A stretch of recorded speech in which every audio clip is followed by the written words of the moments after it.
Sénégal, bonjour, saisie record de 238 kg de cocaïne au port de Dakar, renseigne la Tribune. Il s'agit pour le journal du groupe des médias d'indiquer que la cocaïne en question a été cachée dans des voitures neuves. Bon, 238 kg de cocaïne saisie au port de Dakar par les Gablous. La Tribune de souligner que la marchandise avait pour destination Luanda, capitale de l'Angola. Alors, comment la douane sénégalaise a flairé le coup? Voilà ce qu'explique ou tente d'expliquer la Tribune. Que retenir d'après le journal du groupe des médias? Sinon, la douane coule un navire de 238 kg de cocaïne, c'est-à-dire une drogue dure. Ce que croit dur comme fer Moussa Taye dans la Tribune porte sur un fait, à savoir, le nouveau chargé de la communication du palais est un nègre de service. Bon, Seydou Gueye, bombardé ministre en charge de la com de la présidence de la République, Moussa Taye de Taraous, Sénégal, de confier dans la Tribune que c'est tout simplement et tout bonnement pour porter le mensonge d'État. Et en l'état, le Soleil quotidien sur les contrats Petrotim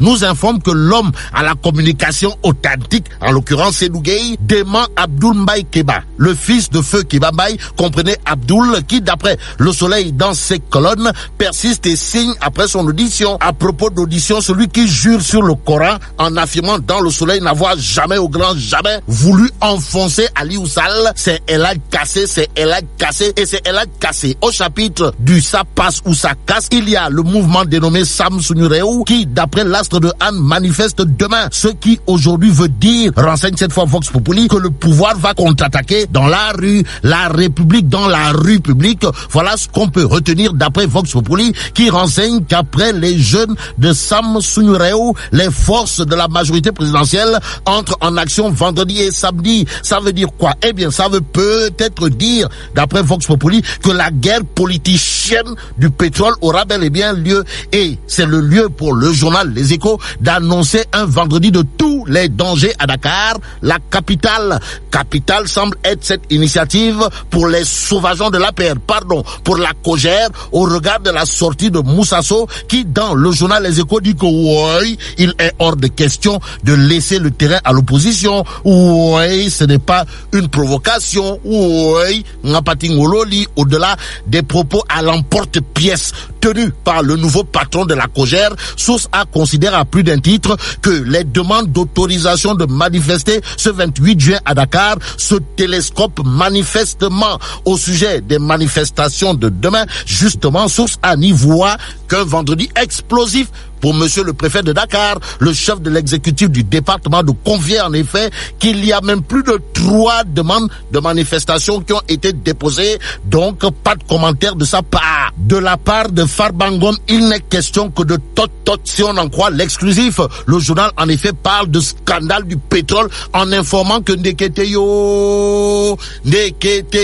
Farbangom est en mission commando pour museler la presse. Il est question de quoi? Eh bien, l'exclusif parle de mallette de 15 à 20 millions proposés pour que des journalistes transforment leurs plumes en tubes digestifs.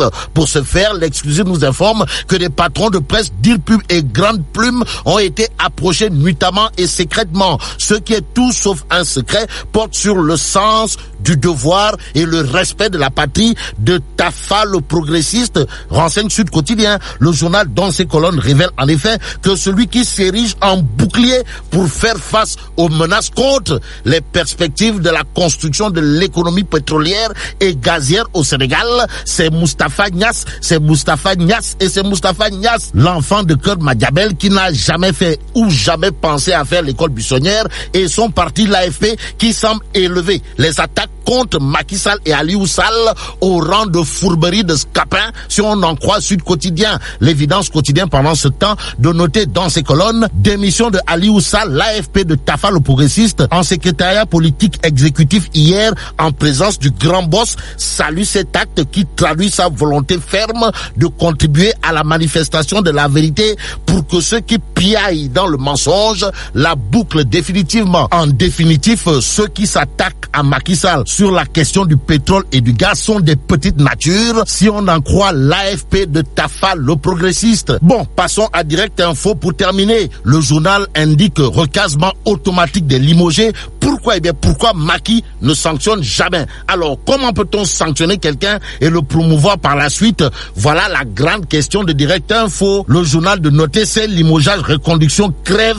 le budget national. À lire dans Direct Info, un exemple à copier. Il est question de quoi? Eh bien, Direct Info de noter, sortie du gouvernement. Le professeur Marie-Théo Niane reprend la craie. Et là, mais là, tu dongue de. Qui dit mieux? Bon, vive le Sénégal. Bon,